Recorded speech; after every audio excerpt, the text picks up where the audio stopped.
How are we feeling? Have we solved it yet? Almost. I don't know about you, but it's been a lot to think about, a lot to take in.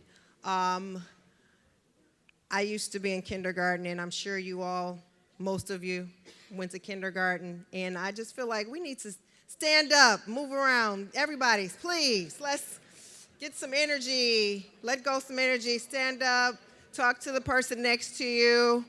Yes, I'm stalling, but also giving you a moment to just, depress, decompress. We have a lot on our table and a lot to think about, solutions, problems, and you're probably sitting next to somebody who has some of the answers. Feel free, talk to them for a couple seconds.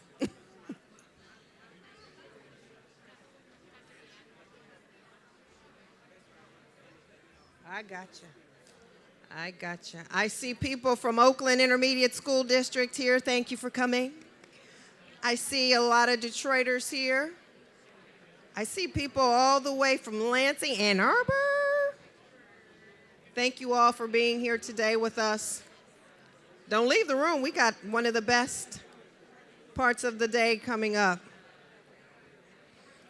Just giving you a little time to stretch your legs before lunch.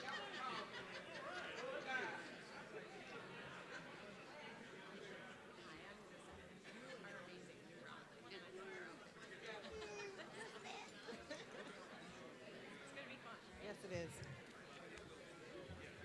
Do we have mics, everybody? We're good?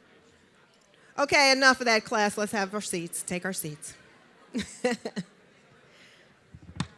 Coming up, this is going to be a shorter lightning round almost. You're going to enjoy it, I promise you, because I have covered schools for 17 years here in Michigan, and I can tell you, when you talk to teachers and educators, especially off the record, they tell you the real solutions to the problem. So we're going to bring some educators to the table today to talk about what really needs to happen to solve Michigan's education crisis.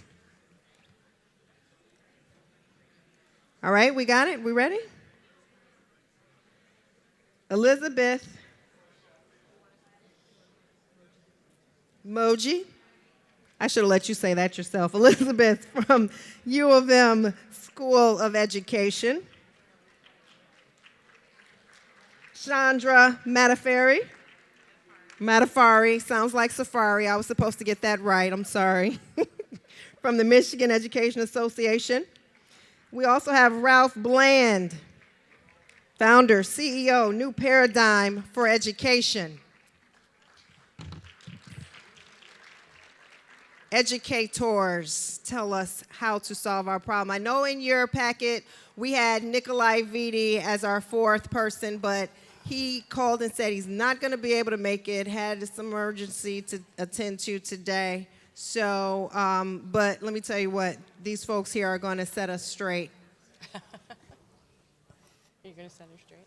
So we're going to start off with some of the same sort of questions that we've been talking about all morning.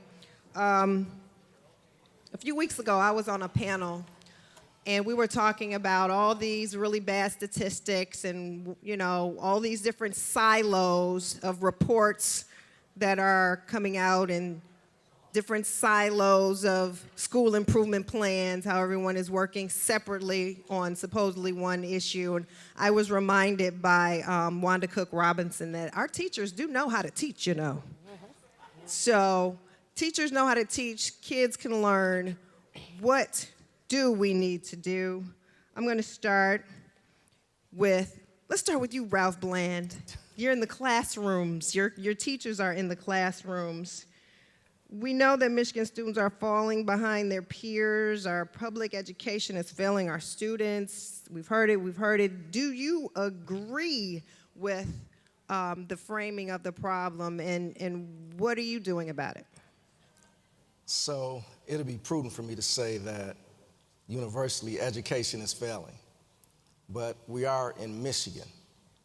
And we just received a multi-year $1 million grant to improve the quality of seats. And we received that grant from the federal government.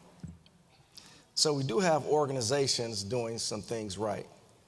But it is critical that we take students to a level of success where they are able to compete nationally and globally.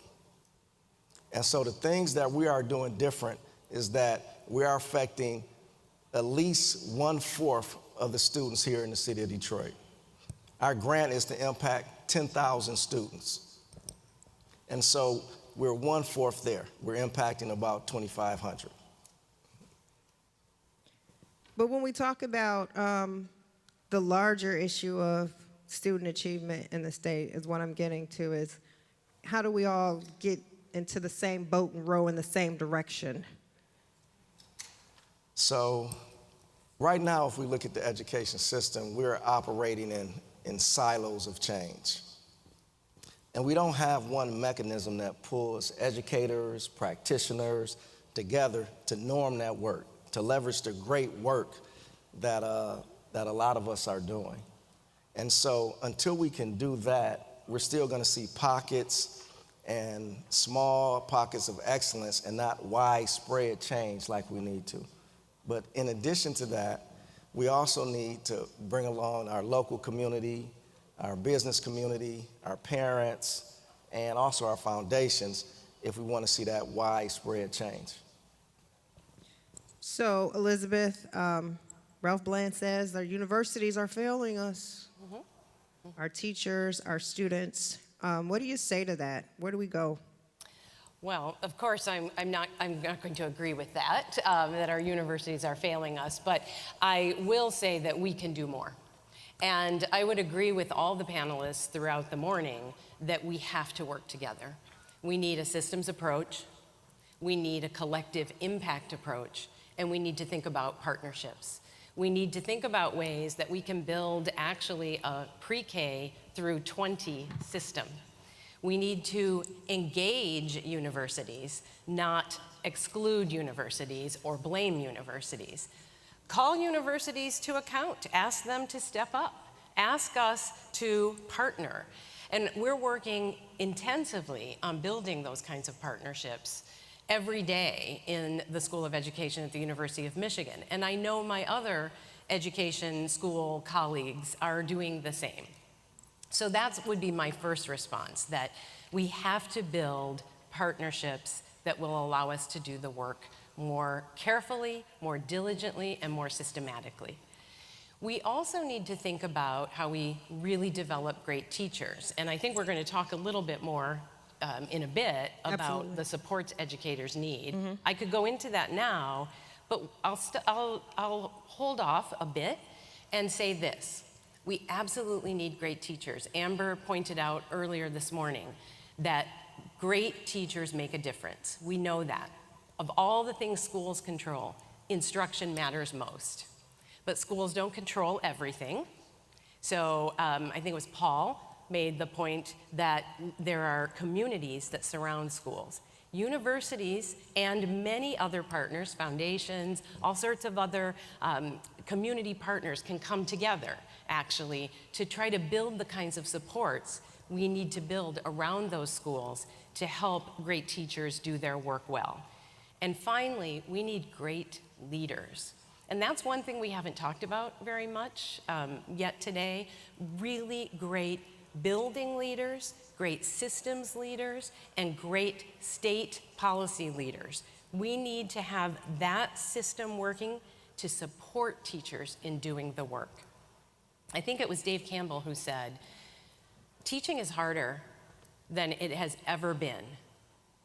And the real irony is that we're not really training our teachers and supporting our teachers as much as we could, even though we all know it's harder. We have more diversity, which is a great thing. We have more people staying in school than ever before. That's a great thing. We have more languages spoken than ever before. That's a great thing.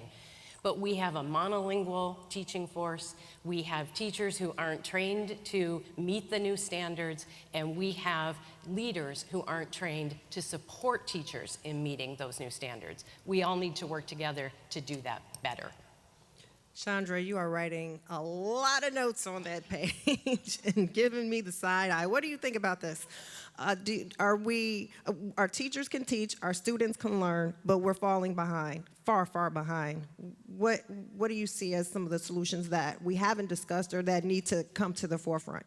Well, thank you for that. You know, sitting here and listening to all of you today, I have been writing down a lot. I'm an educator. I have spent basically my entire adult life in the classroom until the last 6 months ago when I took on this position as the MEA Vice President. I've been a teacher. In fact, I've always wanted to be. And so when I start hearing these things, schools are failing, it kind of lights a fire.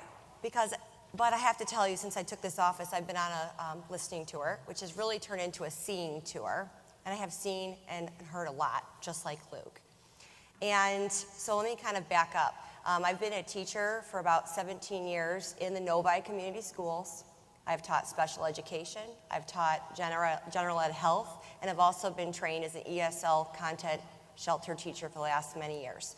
And when I went into education about 20 years ago, you know, I was so excited. We have so much academic freedom. We had resources. I mean, it was like the Mecca. And I just was so thankful every day that I went into education. Not one person tried to talk me out of it. So about 10 years or so ago, you know, money started getting tight even in Novi. And the first thing I really felt was we had this schedule change. See, we used to have this 4x4 alternating block where kids could take all the things they needed, AP and band and this and that, and we truly educated the whole child. From a teacher standpoint, I had 3 out of 4 blocks. I wrote this down, about 76 students total a semester. I knew everything about them. Then the schedule changed to a 6-period day.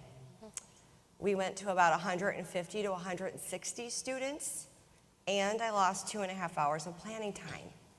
That planning time was the time that I did work with my colleagues. This is a great assignment, you gotta see. Oh, my students didn't do so great. Well, what did you do? That's the magic that happens that helps make instruction better. So as all these resources have been kind of getting pulled on us, it's forced us to go into a scarcity mindset all the way from administrators to classroom teachers. You know, business people are worried, and we have to think about resources. So the resources and time, and then the other piece, which has been addressed, was standardized testing. And so we start going into bubble tests and data and this and that. When I graduated from Central, I'm telling you, in my undergraduate degree, not only were there lines and lines and lines and lines of future teachers, there were other states lined up to get us. And now I hear even at Michigan, it's like 40 or 50% less people going into education because people are talking us out of it. To be honest, that is the reason why I ran for this position, is because I felt that what I love so much was under attack. So when I felt to be called to be an educator, now I feel called to save our profession. So that's why I'm here today. And I'm excited to be here with you. So I have to say, I'm pretty proud of all of us in the room because we haven't had the big debate over money all morning. So I feel obliged to bring it up. If I had $5 and I go into a dollar store, I know I can get 5 items. We have $12 billion in our education fund, yet we don't really know what it's going to get us educationally with our students. We know it's not getting us where we want.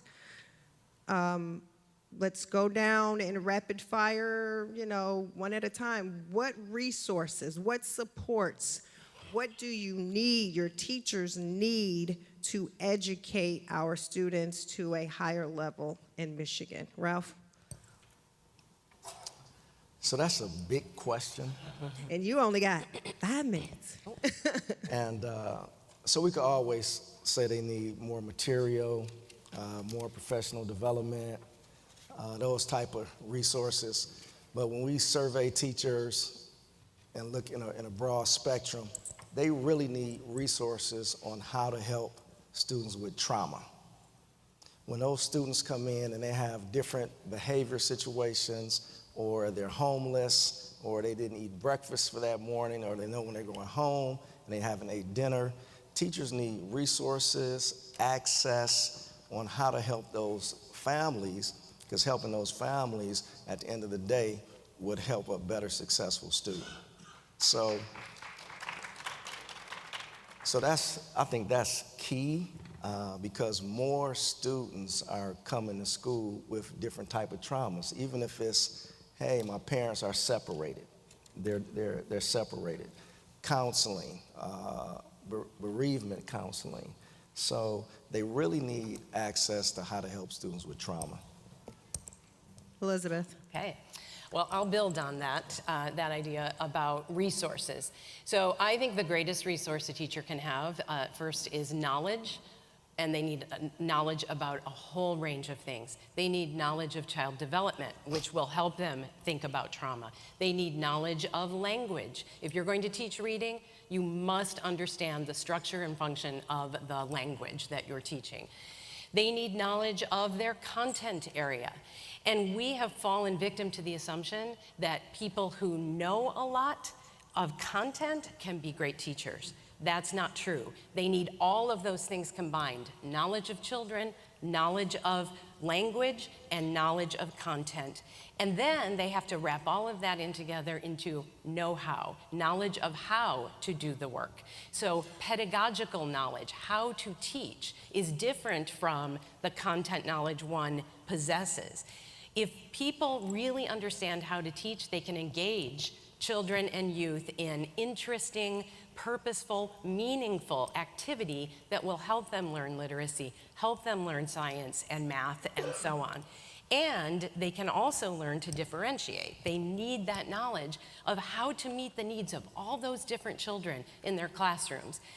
Like Chandra, I was a teacher. I was a high school teacher. I was 21. I taught 18-year-olds. I taught 180 18-year-olds every day. That's really hard work, and you have to be able to meet the needs of every single one of those students. It's really, really challenging. So someone earlier said teachers need really great materials as well. That's critical. Not curricula that walk them through in a lockstep form, which they just are doing. They don't know why they're doing it because they don't have the knowledge. They need curricula that allow them access to materials, to great text, to technology tools. They need smart boards. They need all of the materials that my daughter's teachers had in her schools in Ann Arbor. Our teachers also really need stability. That's a resource. We might not think about that, but they need to not be teaching first grade one year and fifth grade the next year. We know that it takes at least 3 years to really learn a curriculum well. So you can have a great curriculum, you learn it, and guess what? You're teaching in a different classroom, a different set of kids, a different developmental level the next year. That's really challenging. And then finally, I'll just repeat what I said. They need great leaders. They need leaders who can make sure that the school day is running effectively, that they have the resources they need, that they're organized to think together, to work together, to plan together, and they need the time to do that work. So I'll stop. I have more to say, but I'll stop. Chandra, what does your multicolored list say there? It's called a mind map. So basically everything she said talks about the science and learning, and there's a practice. There's research behind it. And so when I think about all of those supports that educators need, it's continuing professional development would be one, but it would not be, I've heard it multiple times today, the one size fits all. It's what do my students need in this classroom, at this school, in this community, and what do I need to be more effective to meet their needs today? You know, I would like, if I had a wish, to bring the school, I'm gonna just throw it out there. I've been about everywhere. A couple times in Grand Rapids, I've been to Rockford and to the UP, and Benton Harbor, though, really has stolen my heart. I've been there twice. I went to Benton Harbor High School, and I was amazed at just the happiness that was there by the kids. It was a clean school. I was like, wow. Then I went to one of their elementary schools, and I was in a third grade hall, paint's peeling off the walls. Their lockers looked like they had been through World War II, to be honest. It was just really sad that the kids were going to school in this environment that's nothing like where I honestly have been so fortunate to work. But you know, what I noticed in this class is that there was the Hall of Third Grade teachers, and 3 teachers had resigned in the last 6 months because they didn't feel that they had the tools that equipped them to teach. Well, they were on emergency certificates. They didn't go through a program like this. They didn't go through a program, sorry about that, like I did, where we had an actual methodology and science that taught us how to be.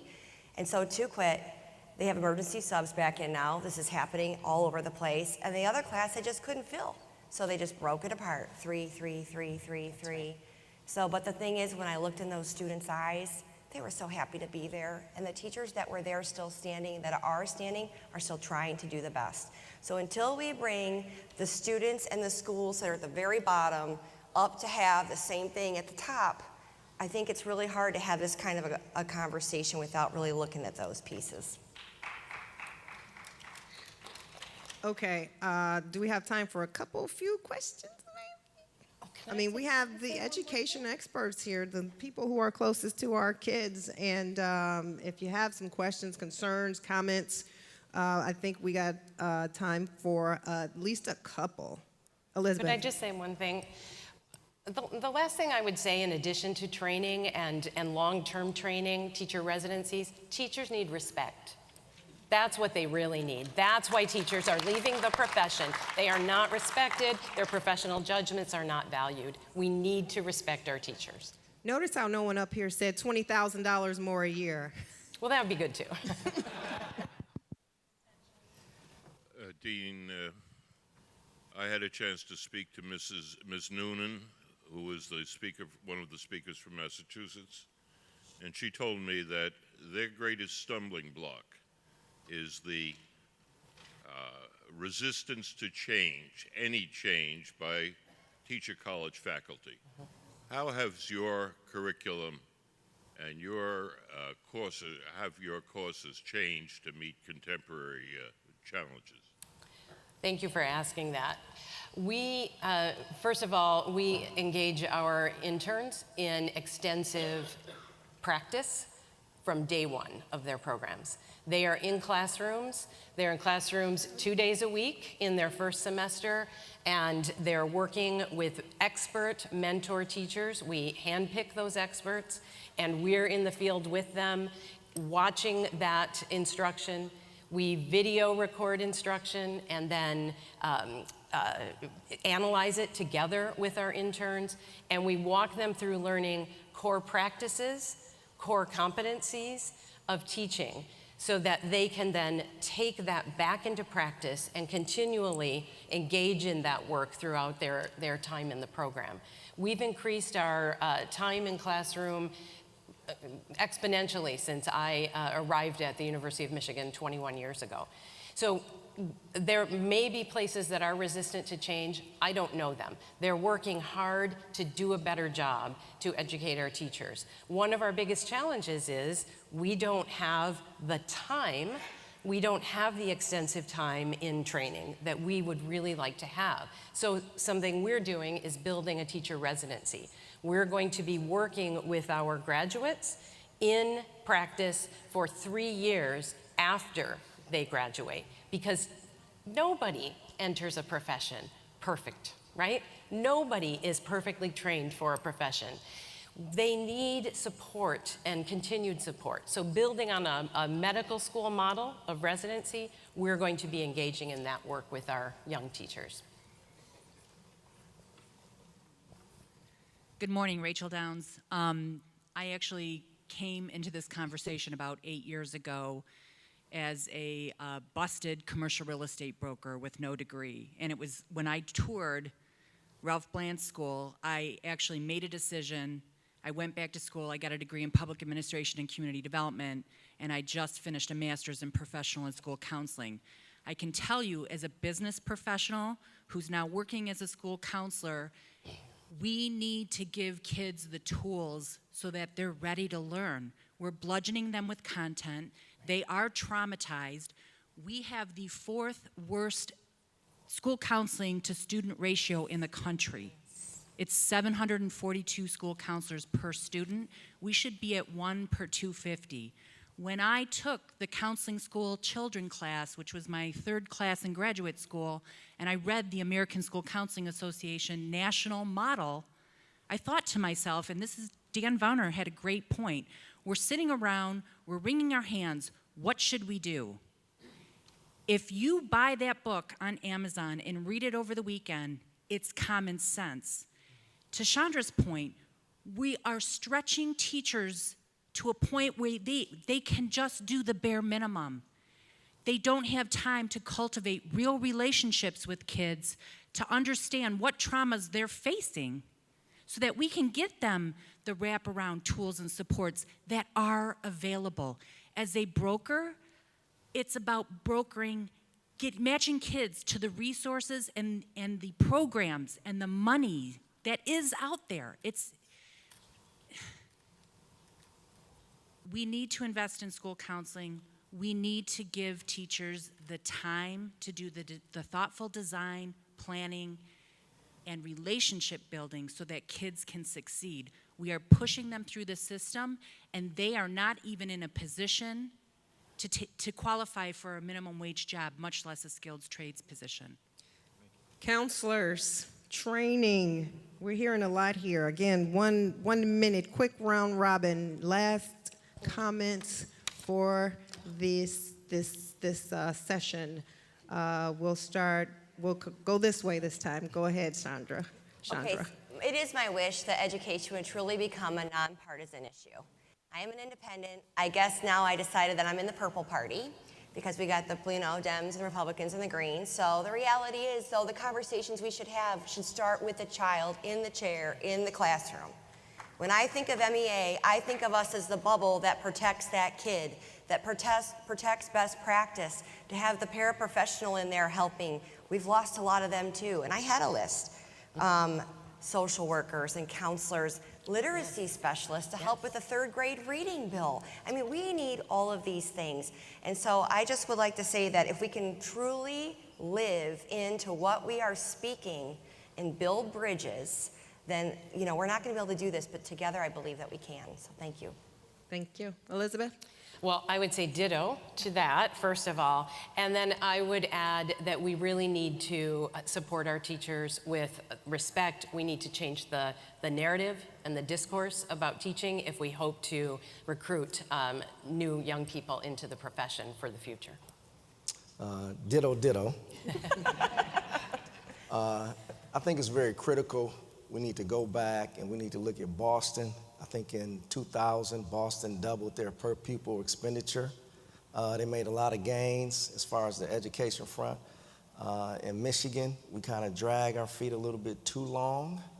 And so if we want to make a change in education and we want to make some of these things happen that were said today, it is going to take resources, it's going to take financial resources, and we have to eliminate the barriers. Because it's just not fair at the end of the day that students can't receive a quality education, which is their civil right. Well, there you have it. I want to say thank you to our esteemed panel of educators.